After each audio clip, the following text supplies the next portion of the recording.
So I'm sitting here thinking about the fact that over the weekend I went on 2 very different types of dates.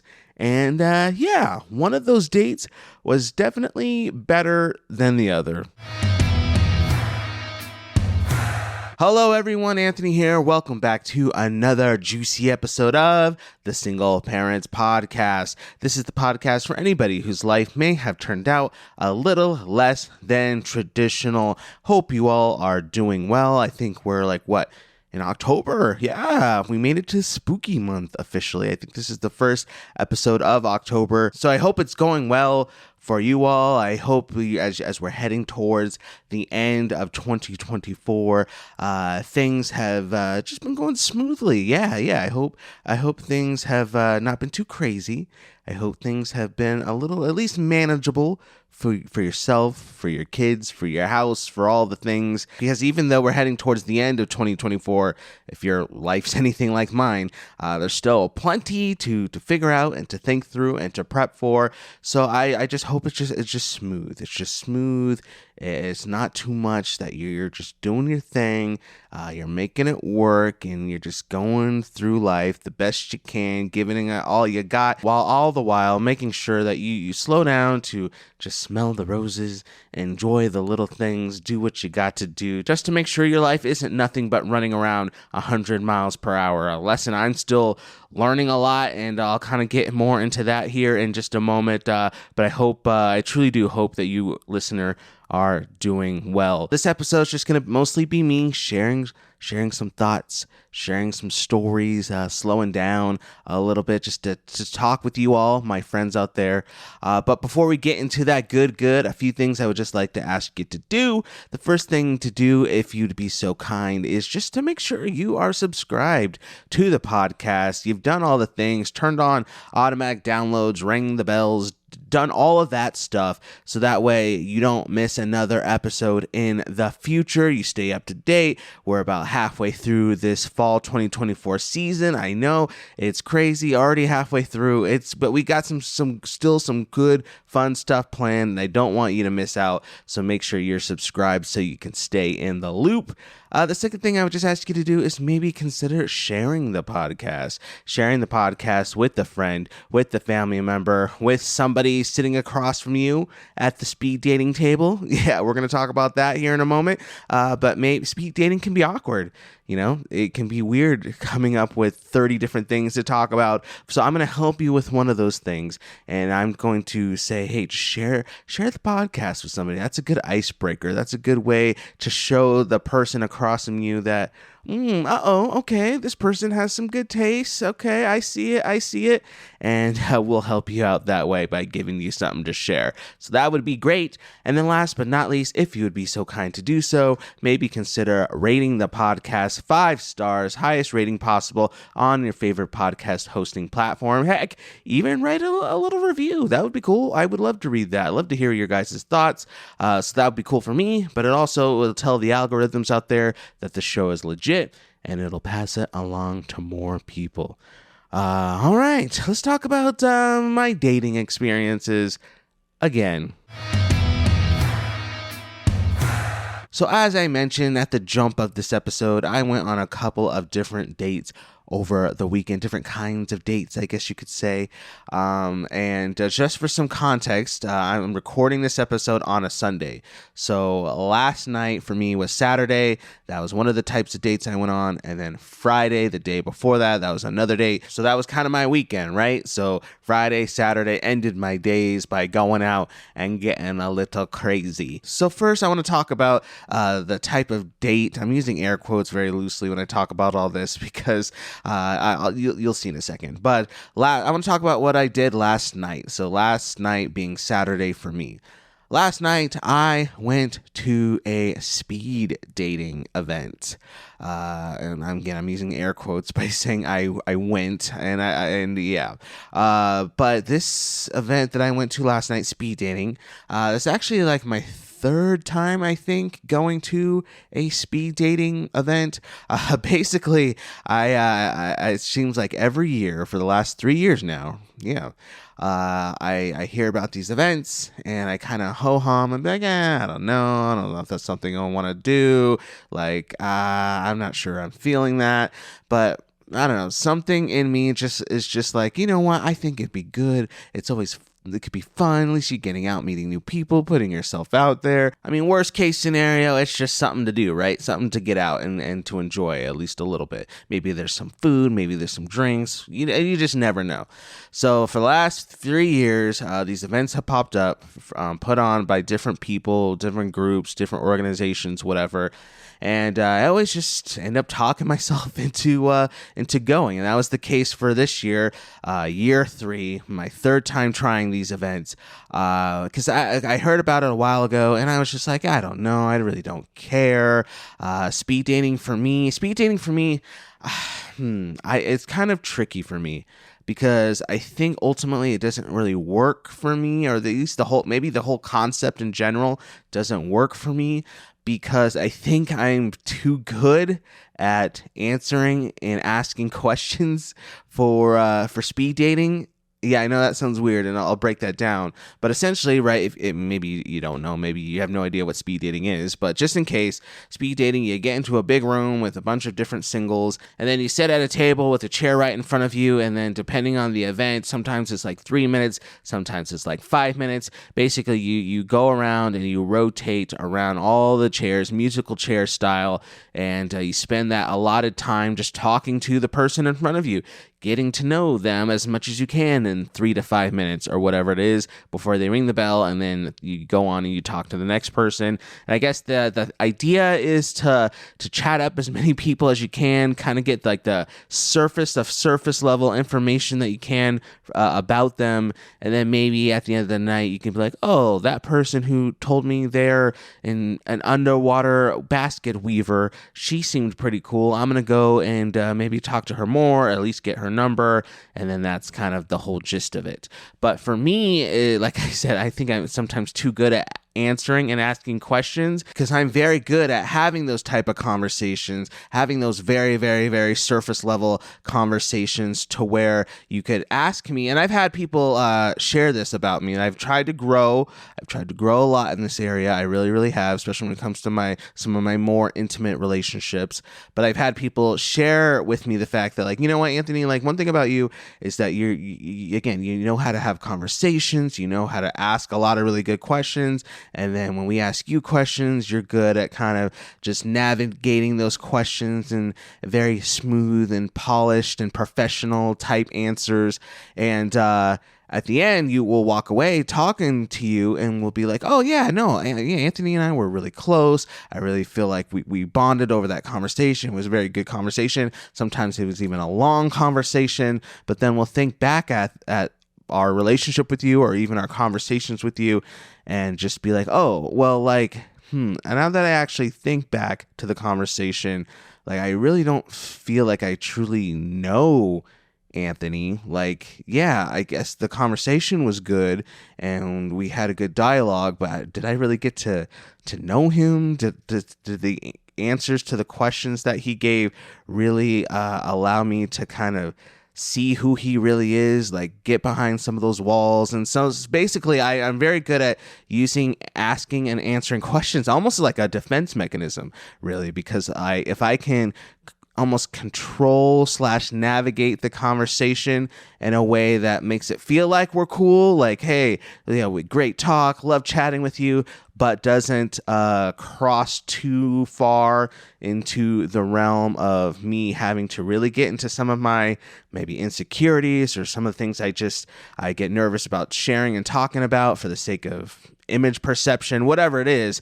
I've really had to learn sometimes in conversations not to always be great at answering questions and sometimes really think about my answers and to be okay getting vulnerable. There's what I've been thinking of this whole time I've been yapping, getting vulnerable and I'll really allowing the questions I ask and the questions that I answer truly allow somebody to really, really, really get to know me. Again, there's context and there's situations like I don't need to be having those type of deep, intimate conversations with them, with anybody, but like I just know when it comes to like, especially talking about like dating and stuff like that, I have to be careful if I truly do want to be with somebody and want somebody to know me, not to feel like I have to be like a pro. Like I mean, look at me. Like I podcast as a hobby, right? Like I talk as a hobby. If I have a guest, I ask questions as a hobby. So like that's just type of mode. It's really easy for me to get into, and so that's why sometimes I don't always think speed dating in particular is the best for me because it's built for somebody who is like me, who feels comfortable in just the very surface level of conversations, and I can go through 30 different women and have these talks, and I'm sure a lot of them would be like, oh my gosh, yeah, talking with Anthony was great, and you know, he shared this and he asked me about this, and that was a really good question that he asked, and I really appreciated that. Like I can do that easy, no problem, that's cake for me. But ultimately, does that really benefit me in my dating journey? Like I don't know. Like again, it's something fun for me to do, but that's why I don't always get excited about going to events like that, because I'll just know I'll end up having a great time, of course, but like if I'm truly looking to seek a real relationship, like I just don't know. For me, for my personality, for how I am, for how I work, like I just don't know if that is the most productive thing for me. I hope all that made sense. That's just speaking for myself. So to circle back though, the event that happened last night came up, and I, for different reasons, just like, I don't know. And then the big reason I kind of just broke down, I was like, I don't know. But the theme of this season on the podcast is why not? Remember, we're in our why not era. Why not get out and try stuff and do stuff? And so finally I was like, you know what? We're in the why not era. I need to talk about something on the podcast this week. So why not just, look good, get freshened up, head down there and just say, why not, and step into it. Because who knows, maybe I'd meet somebody down there who eventually we would have some deeper, more intimate, more vulnerable conversations with, and I can break down some of those walls. I mean, you just never know. That can happen at a speed dating event. I can meet somebody like that at the grocery store. Like, you just never know. So I got all freshened up. I went down there to the venue, and I didn't stay very long. I did not stay very long. I don't know. Maybe like the place looked nice. It was at like a bar / performance theater place in town, and I know they put there's a beautiful balloons. You could tell they put a lot of effort in prepping for it, but I just don't know. Maybe they just didn't market it very well, or maybe they just didn't let enough people know that it was going on, because there was a whole lot of people there. And let's just say, I was just trying this whole morning thinking of like the nicest way to say this, because I don't want to come off like I'm too good or I'm a snob or I'm better than it. It wasn't that. It was just the people who were there, the few people, very few people who were there, they just weren't in my demographic. I'll just say that. Like age-wise, maybe even social personality wise, like I just knew the very few people, very few women who were there. I was just like, I could just tell like this isn't gonna be it. This isn't gonna be it. So I kind of just chilled, had a couple conversations, and then I just left. And not even out of like, oh, this sucks, I'm leaving, like this is lame or whatever. It was just because I was just like, you know what, like I came, I tried it out, I'm assessing it, and like I just don't think that this particular event tonight is for me. And so instead of kind of lollygagging, like I'm just going to go and do some other stuff. And so that was just, I don't know, maybe you hear that and you're going to be like, Anthony, you're so lame. Like you should at least give it a try. You should at least stuck it out. But I I don't know. Like I said, I barely even wanted to go in the first place, but I did. I said, why not? And I went down there and, I did talk to some people, just casual conversations. But the event itself is just, I just like, I think I'm good. I think I'm good. I'm going to go home. And then, so this is going to make 3 for 3. I told you, this is my 3rd year going to an event like this. 3 for 3 times where I said, you know what, let's go check it out. And 3 for 3 times, the event just hasn't been very great.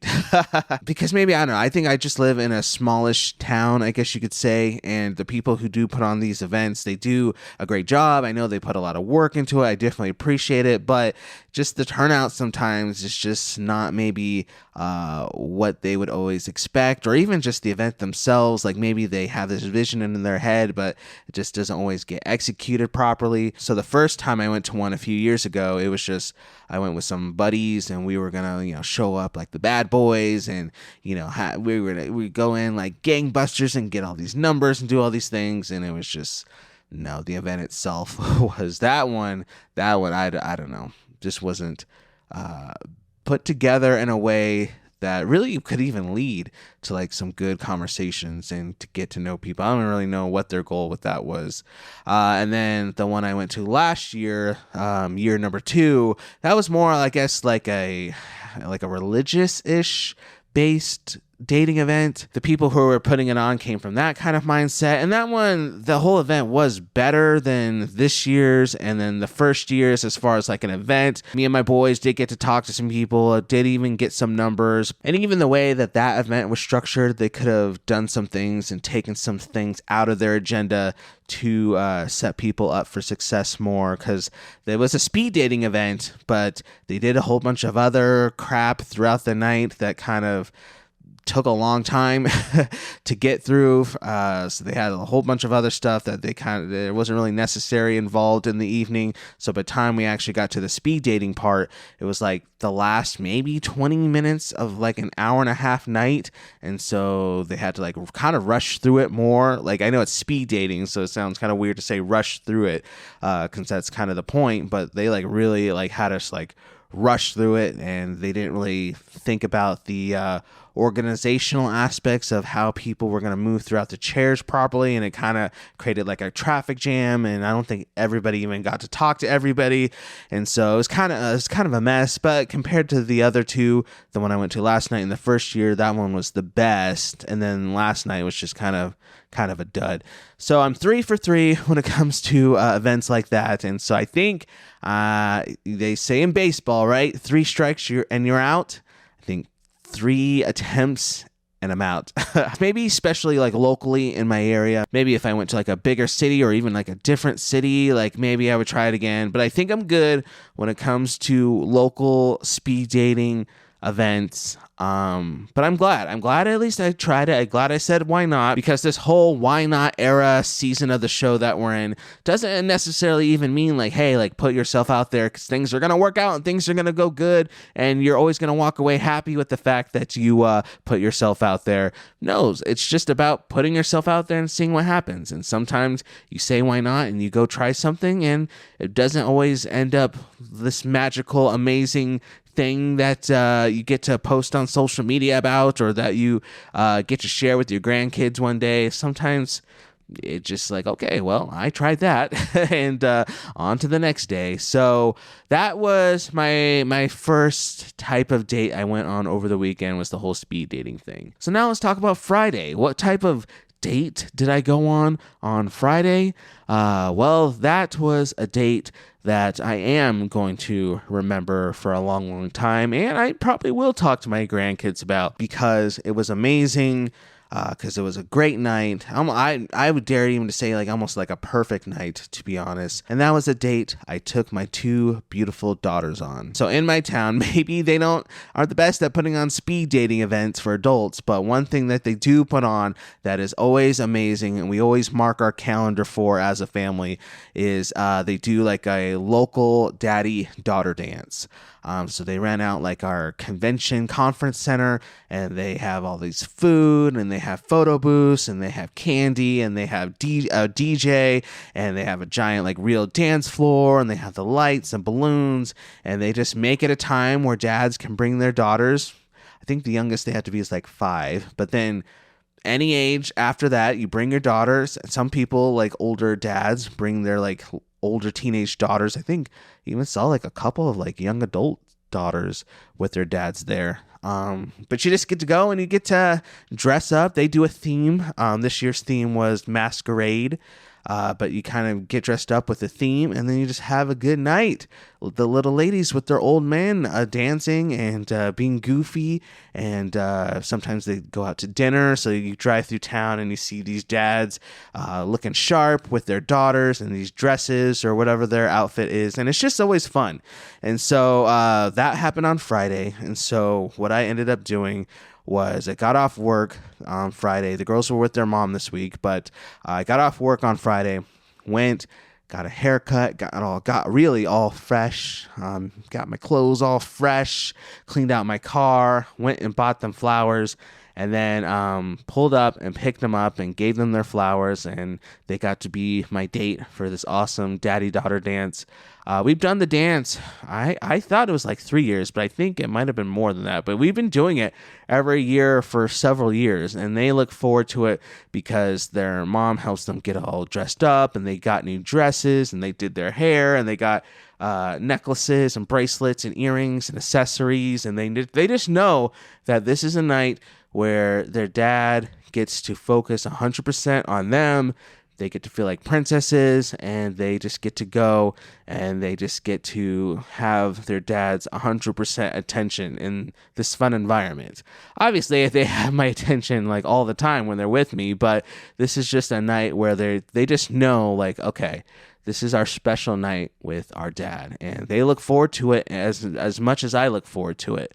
So I picked them up that night. We went and we had like ice cream, frozen yogurt for a little while because I picked them up like an hour before the event actually started. And we kind of just goofed around and hung out and ate frozen yogurt until the event started. And then we went to the event and we had some food, and then we just danced and we partied the rest of the night. Like literally the event was from like 6:30 to 9. We danced basically that whole 2.5 hours. It was awesome. A couple of different things. Actually, I really came to appreciate looking back at that date night. The first big thing was just the fact that I really did get to feel like I was able to truly like date my daughters, where they're at and how they needed to be loved and cherished in 2 very particular ways that night. Because looking back at the times we've been going before, my daughters were younger. They were like 5, 6, 7, 6, whatever. They were young, and so we got to go. We would eat the cookies and we would hang out, and then they would get tired, and then they're like, okay, we're ready to go. But as they're getting older now, my older daughter Ev, she's 9. My younger daughter Maddie, she's 7, turning 8. I really realized this year that they truly are growing into their own people, their own women, if you will. And so what I needed to do that night, what I real quickly realized was like, oh, this isn't going to be just a night where I pick them up and we just eat cookies and dance and party and that's going to be it. This is going to be a night where I need to meet both of them where they're at as individuals and figure out how can I make this night special for both of them with their very unique personalities, because they both need different things from me on this night. So for my older daughter, Ev, she is somebody who she loves her dad. Not saying Maddie doesn't. Maddie loves her dad, but Ev, for me, we have like a relationship to where like I'm almost like her safe place, right? I'm like her safety net. She's told me this before, and I shared this on the podcast before. But for me, her love for me is very, very, very tied to safety and security. And so a lot of our time spent that night was spent dancing together, especially during the slow songs. Like, she told me at the end of the night, like, my favorite part of the nights was the time where the DJ played slow songs, because she got to like put her head on my chest, and I got to like put my arms on her shoulder or her waist or whatever, and we would just dance for those 3 to 4 minutes per song, slowly, and just got to hold each other. And I knew she just like felt safe, and she loved that, to the point where a couple of her best friends from her school were there, and a lot of the other kids were there. They saw their friends and they would go run around and play, but her two besties were there, and she went and said hi to them a couple of times. But to my surprise, even, she was like, yeah, like, cool, I'm glad I get to see Chloe in Brooklyn, but like, I want to dance with you, Dad. Like, I'm here to hang out with you. I'm not here to mess around with my friends. Like, we're dancing for 2.5 hours straight. And so we literally did. Like, she was by my side, by my hip for those 2.5 hours. And so like, what I just needed to do was like, I needed to like be as present as possible with her, because I knew this time that we had together was super, super, super special to her. So I had to just be as attentive as possible. I tried to not be on my phone very much. Even my bathroom breaks, I was like, look, babe, the song that he's playing right now, the DJ's playing right now, it's kind of lame, kind of a bummer. So I'm going to go use this time to go to the bathroom. So when the DJ plays a banger again, we can get back out there and we can start going crazy. So that's just kind of how I had to approach her. Now, my other daughter, though, my younger daughter, Maddie, my 7, soon to be 8-year-old, she's a little bit different, Like, so again, not saying she doesn't love her dad as much as her sister, but she is somebody who really just doesn't love to have like a lot of attention and the spotlight on her, especially in like a big room or around a big group of people. She's very conscious about like, okay, how many eyes are on me right now?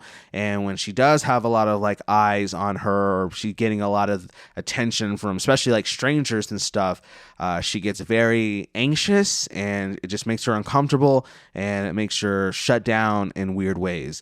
So for us to be in the middle of a dance floor, dancing and moving and being crazy, or slow dancing or whatever, she just didn't like the idea of that, because she didn't like the idea of being in the middle of a room. Sometimes when there weren't a lot of people on the floor dancing as well, it was just me and a couple other dads sometimes, and that meant the other people who were sitting around, who were eating, who were walking around, if they looked at the dance floor, they would just see us, going crazy, being kind of dorky, and she just doesn't like that type of thing. And right when I had picked them up for the dance, their mom texted me and just asked how things were going, and I'm like, good, I just got them, we're gonna go get ice cream and then hang out.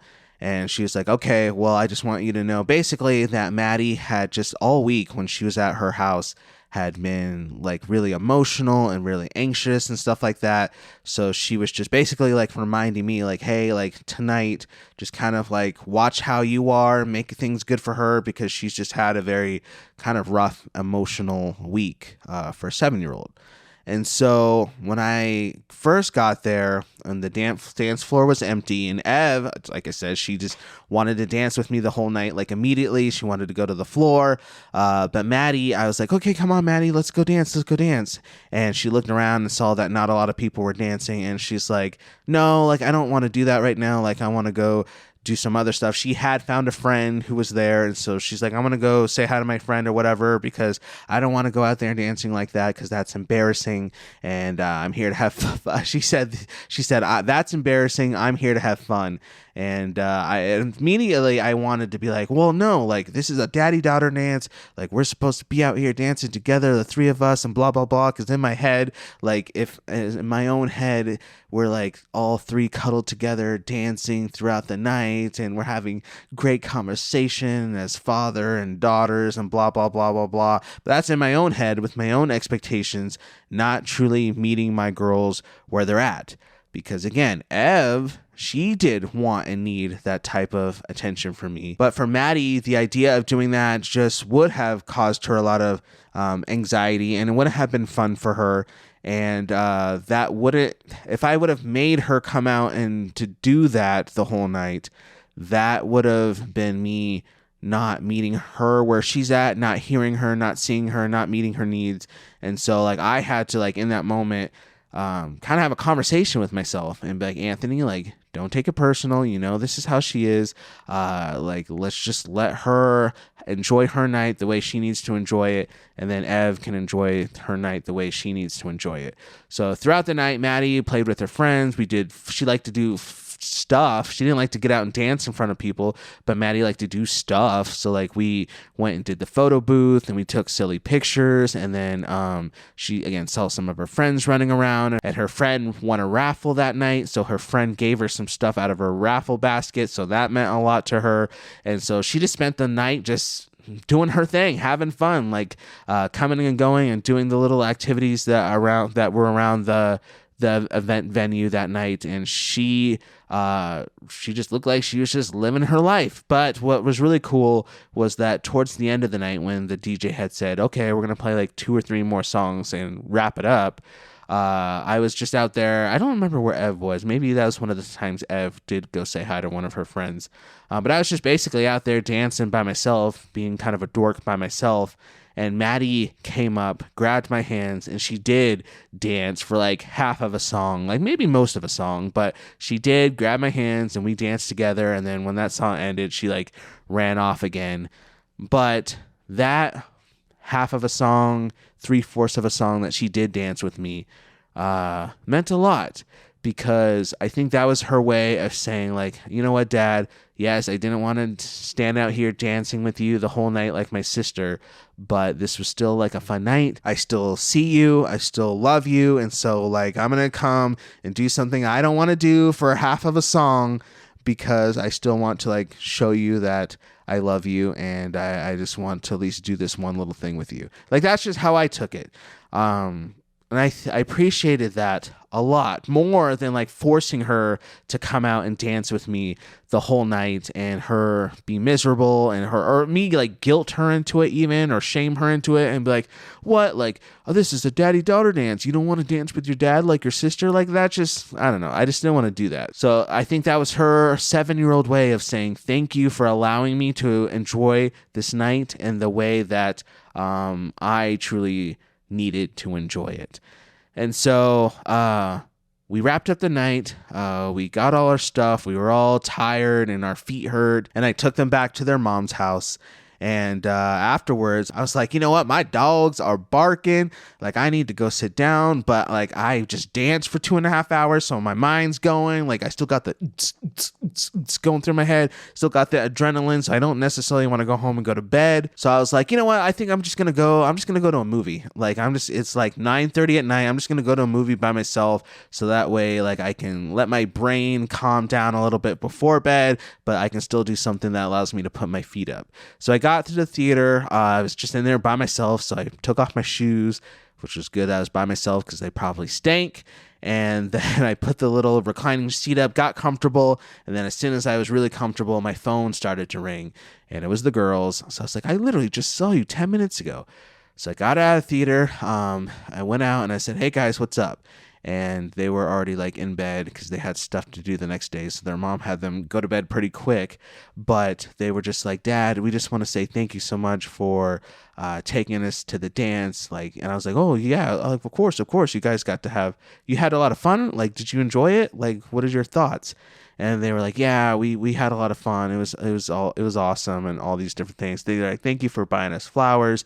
Thank you for taking us. And like, even for Maddie, even though we didn't dance together the whole night, she was just going off about how much fun she had and how thankful that she was that I took her and all these different things. And so it was a great night for me to learn that as my daughters get older, I just myself am just gonna have to do the work to continue to get to know them, to get to understand them as much as possible, so that way I can continue to love them well where they're at as individuals. And that might take some extra effort, that might take extra work, because they're not like 4 and 5-year-olds who I can just tote around and just do whatever with, and like, they have their own personalities and their own dislikes and likes and wants and desires. And so it's just a good night for me as a dad, just to kind of understand that and learn that. And I'm glad I was able to understand that and learn that through a date. So that was pretty cool. And then the second thing I kind of walked away with appreciating actually kind of goes back to a question that Tawny, who was on last week's episode, asked me. So if you watched the episode, maybe you didn't, but like at the beginning of the episode, we're kind of just talking back and forth before we kind of get into what the episode's actually about. So I asked Tawny, like, hey, how are you doing? She talked about that. And then I didn't know she was going to ask me this because, again, going back to the whole, like, I'm good at answering / asking questions, but sometimes like I get caught off guard when I get asked questions because like I said, it's like a defense mechanism sometimes how I answer. So if I get caught off guard with a question I don't know that's coming, that can make me feel a little anxious because of like, oh, I didn't have time to prepare the perfect answer for this. So if you watched the episode of the podcast last week, when she asked me, you can kind of see like, I'd be like, I didn't know you were going to ask me that. But Tawny asked me like, hey, like, how are you doing? And then I ultimately ended up coming up with an answer, not coming up, but sharing an answer that was true because I had been thinking about it.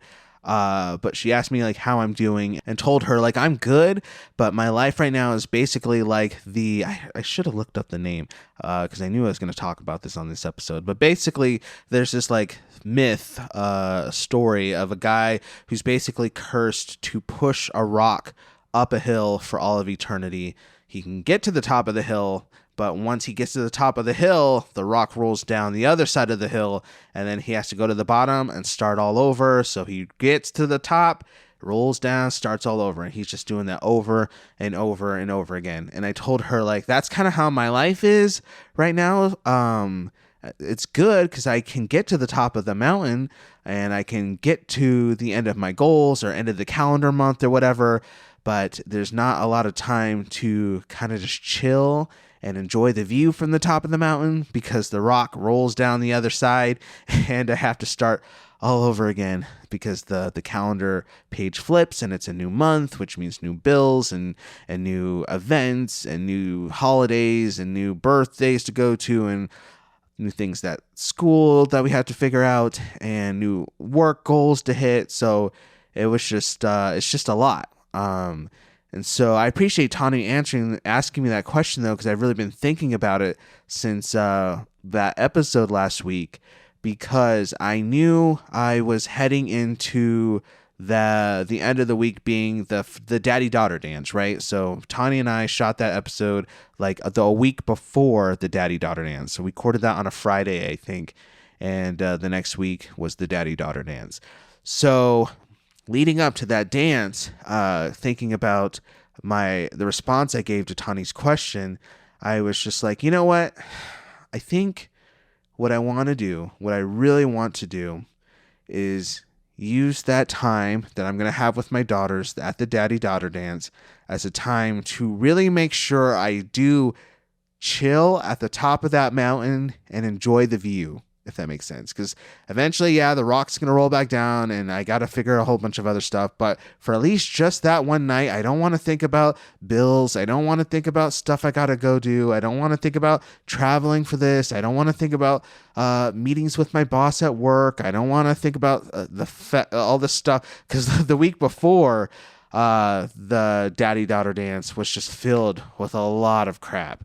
Like in that whole week, one of my girls lost a cell phone, so we spent like a whole weekend basically looking for a cell phone that she lost. The heater went out in my place. Thankfully, it's still like pretty warm where I live. Like there's not really much need for heat in the home except like really early in the morning, but then it heats up pretty quick. But I was just like, we got to figure this out because where I live, the weather, things can change quick and it can get nasty. So we got to figure this out now. And then my fridge has been broken for a little bit. And there was some financial stuff I really needed to figure out that was stressing me out. And that was like back to back to back to back within that whole week, all while still having my girls and figuring out all this other stuff. And so like, it was just like a lot. Like that was like me literally using all of my might to push the rock up to the top of the hill. And I didn't even know if I was going to be able to make it up that hill. Like it was steep. There you go. We'll just keep using the analogy. It was a steep portion of the hill. So I knew I had just worked through all of that. I figured all out all that stuff. We didn't find the phone, but I did get my heater fixed. I have a new fridge coming in a couple of days. I was able to figure out my financial stuff. So I was like, figuring it out. We're doing it. It was steep, but we're making it to the top of the hill. And at the top of the hill is the daddy-daughter dance. So I, at least for that one night, want to just sit and just be appreciative of this time. So mentally, that whole day leading up to the dance, I just prepared myself. I was like, Anthony, like, don't be on your phone because we don't need distractions. Don't think about this. Don't think about that. Just kind of chill and just kind of enjoy this moment with your daughters, because guess what? The rock's, whether you like it or not, the rock's going to roll down the hill and you're going to have to figure out a way to push it back up. But what you're not going to be able to do is get this time with your kids back. You're not going to get these moments back because they are growing up and they are becoming young women, and eventually they are going to becoming women. And they're so sweet. Even though now they say, Dad, we're going to be going with you to this event for our whole lives. And I'll be like, well, what about when you're 16? And they're like, no, we're still going to go. And I'm like, well, what about when you're 26? They're like, no, we're still going to go with you. And it's sweet that they say that now, but I know there's going to be a day when the father-daughter dance is going to come, and I'm going to look and they're just maybe not even want to go, but there's going to be a day where they just can't go because maybe they're off at school, or they moved, or they can't get time off work, or they have their own kids. And so I just, it's making me sad to think about, but it's true. Right? It's just reality. So I wanted to really make sure that I enjoyed the view at the top of the hill with them as my 7 and my 9-year-old, and really appreciate the moment. Right? And I did. I really, really did. And that's why at the movies, when I was sitting all comfortable with the movies, I knew that they started to call, and I was like, I just got comfortable, but let me go see what's up. And the whole conversation that I had with them was only like 5 minutes, but the conversation I had with them was just them telling me how thankful they are and how much they loved me. And, that is something I'm glad I slowed down at the top of the hill to really cherish and to really soak in, and just makes the rolling the rock up the hill part worth it, right? Because I know it seems like the whole point of that story, that metaphor, is just to seem like, well, you're just doing something that's pointless and meaningless, because as much as you try, you're going to have to start over. And so like, it's just like this version of hell, right? But for me, even though it feels like I'm rolling that rock up the hill, it's not meaningless and pointless, because I'm doing it to truly provide and make a couple of young girls feel loved and cared for and safe and secure, and set them up for success. And there's days where I forget that. There's days I don't always remember that and see that vision. But there are times like that dance on Friday where I get to sit and I'd be like, see, this is why we put in the work. This is why we deal with all the stress. This is why we don't give up. It's for moments like these. So yeah, those were my dates. That's how I spent my weekend. I'm glad I put myself out and said why not, and went to the speed dating thing. Sure, it kind of was a dud, but whatever. But I'm very, very thankful I was able to do the real date, the important date for right now at least. And that's the date I got to do with my daughters, and I wouldn't have traded that night with them for the whole entire world. All right, now it's time for the part of the podcast that we like to call Deeply Single. This is the portion of the show for everybody who stuck around to the deep end of the episode, just to give you a little something to think about, sometimes something to be encouraged by. But ultimately, today I just have like a question for Deeply Single. All right, so Tiny and I were talking last week about the fact that sometimes we get commenters who say all these wacky and unhinged and out-of-pocket things about single parents, and all these assumptions that people make, and all these judgments that people will make sometime, and blah, blah, blah, blah, blah. But I was just thinking, I was like, okay, all right, maybe for devil's advocate, or maybe just to put myself in the other shoe. Is that a saying? I don't know. But I was like, well, all right, let's just see if there's anything about single parents though that maybe I find a little strange, or that I think that I might be a little confused about, right? The whole, like, the call is coming from inside the house thing. Like, is there anything about single parent life that even I just don't get, and that I kind of like make a funny face towards?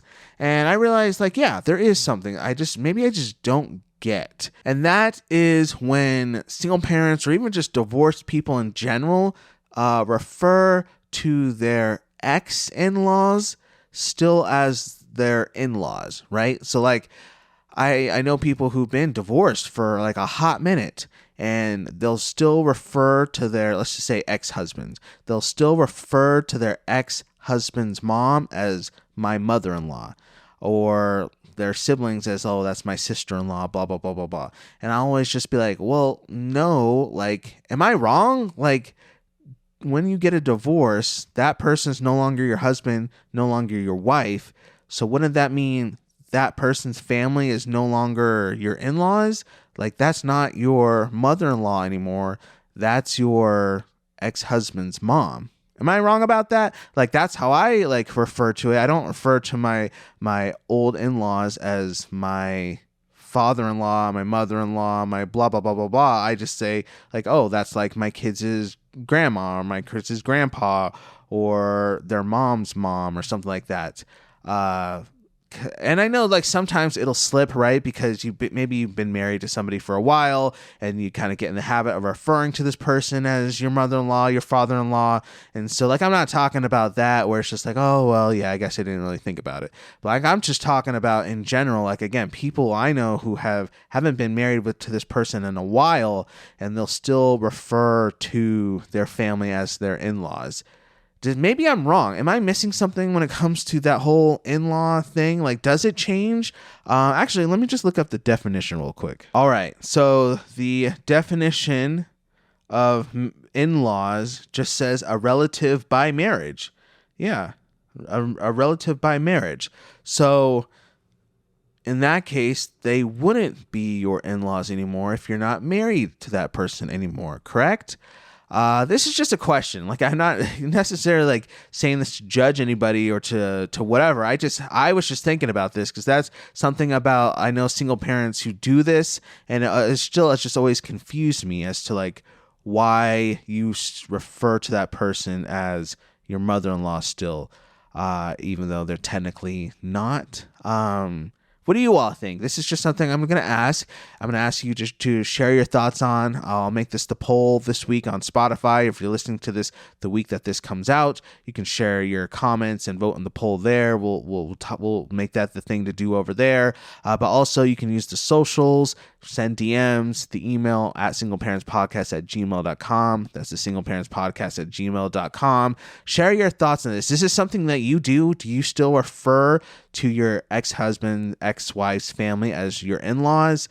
And do you do it on purpose? Is there a certain reason why you still refer to them that way? Is it just a slip of the tongue? Is it just old habits? That's why you still refer to them that way? Like, I know one person who still has their ex-mother-in-law saved in her phone as mother-in-law. And like, I guess I never really said anything, but like, I just want to know, like, oh, is there a reason why you haven't changed her name to Becky or Martha or whatever it is? Like, I know, like, for the last name thing, right? Like, I know people who are divorced but still have their ex-husband's last name or whatever, but I know that's kind of tricky because legally, maybe that's legally your last name, and on all your documents and your bills and blah blah blah, it's your last name. So like, even though I'm not with this person anymore, I still have that last name because I haven't gone through all the craziness to change it legally, or I get that, but I'm just talking about the in-laws. If you still refer to them as your in-laws, why? Again, this isn't a judgmental thing. I'm just curious as to why. Or if you just have a good answer to my question and you just want to share. Or if you're on the same side as me and you're just like, yeah, I've always thought that too. I never really got that, never really understood that. Whatever your perspective, share these thoughts. Maybe we'll take some of these thoughts and responses and opinions and answers and talk about them on a future episode of the podcast. But that's your homework. That's your question for this week, is to help me understand the in-law conundrum. But yeah, everybody, with that though, that's going to get ready to bring this episode of the Single Parents Podcast to an end. A little bit of housekeeping. Next week, there is not going to be a brand new episode if you're watching and listening to these shows the week that they come out. Next week, there is not going to be a new episode of the podcast. That would be October 16th. No new episode because my kids' mom, she's going on vacation. So I'm going to have my kids couple of weeks in a row, basically week and a half of just having my kids 24/7. And I know for some of you, you're like, oh, Anthony, you have to have your kids for 2 weeks. Like, I have my kids all the time. So blah, blah, blah, blah, blah. Well, like, yeah, for me, like, it's different. And so to have them basically 2 weeks in a row, week and a half in a row is going to be an adjustment because I do the whole week on, week off co-parenting thing. So for one of those weeks, I'm just going to fully focus on them. So we're not going to have an episode, but the week after that, I think it's the 23rd of October. Yeah, October 23rd, we're going to have another brand new episode come out. I think the episode I'm going to do for that, it's going to be kind of fun. I'm actually kind of excited about that episode. Somebody gave me the idea for that episode, and I think it's gonna be funny. It's gonna be a good time. So make sure, that's why I said, make sure you're subscribed, ring the bell, done all those things, so you know, okay, the 16th, no new episode, but the 23rd, I got the notification. I'm good. We're back in it. We got the second half of the season coming up, the last 6 episodes of 2024 coming up. You're not gonna want to miss it. Stick around. It's gonna be a good time. It's gonna be a party. But until next time, until we see you back on the 23rd, you all out there, just stay beautiful. Bye.